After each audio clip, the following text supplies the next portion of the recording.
Class 7 का एक नया चैप्टर पढ़ने जा रहे हैं, चैप्टर नंबर 3। ठीक है, चैप्टर का नाम है पदार्थ की संरचना एवं प्रकृति। ठीक है, क्लास 7 में ही नहीं है, क्लास 12 में भी इन्वॉल्व है, इवन क्लास 6 में भी है।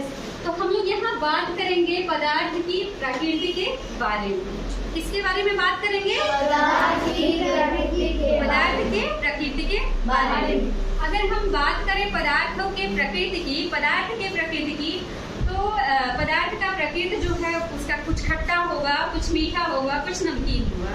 तो इसके आधार पर इसे 3 वर्गों में बांटा गया है। कितने वर्गों में? 3। पहला है एसिड, ठीक है, जिसके बारे में हम लोग आज पढ़ेंगे।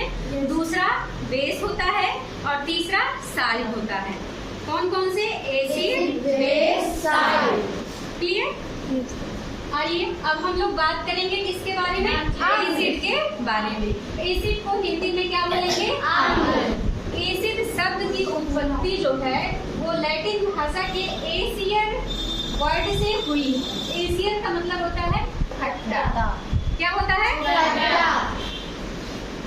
हम अपने खाद्य पदार्थों में जो हम लोग खाते हैं, चाहे वो दही हो गया, आम की चटनी हो गई, ठीक है, या जो भी हम लोग भोजन लेते हैं, नींबू, संतरा, ये सब जो लेते हैं, इसमें भी क्या होता है? एसिड पाया जाता है। ठीक है, यानी वो भोज्य पदार्थ जो हम खाते हैं स्वाद में खट्टे होते हैं, उसमें क्या होता है? एसिड होता है। तो उसमें जो एसिड होता है उसे बोलते हैं नेचुरल या कार्बनिक एसिड, प्राकृतिक या कार्बनिक एसिड। ठीक है, अब ये कौन सा कितना ज्यादा मजबूत है, कौन सा कितना ज्यादा कमजोर एसिड है, इसके आधार पर एसिड को 2 भागों में बांटा गया है। दुर्बल अम्ल, इंग्लिश में बोलेंगे वीक एसिड। कौन कौन से अम्ल वीक एसिड हैं? पहला है लैक्टिक एसिड।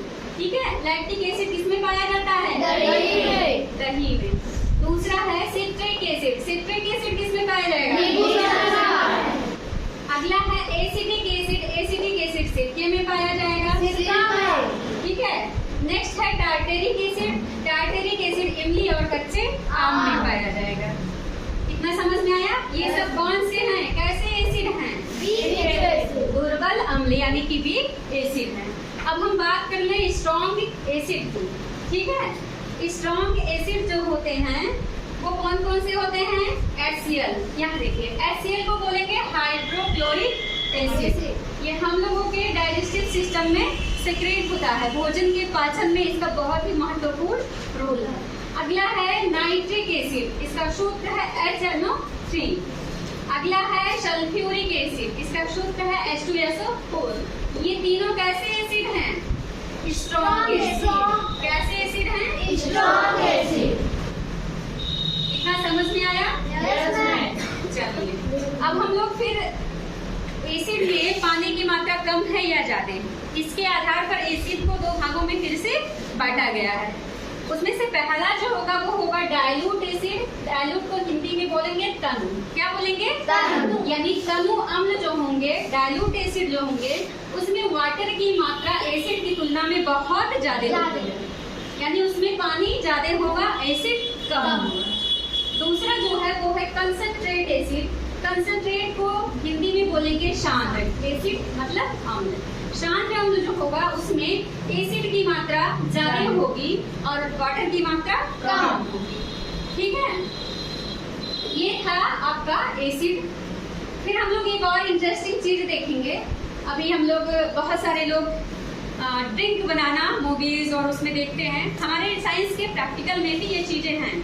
अगर मान लीजिए हमें एसिड में पानी को मिलाना है, पानी में एसिड को मिलाना है, तो दोनों में से हम कोई ग्लास की बॉल हो या कोई गिलास हो, तो उसमें पहले किसको डालेंगे? पानी।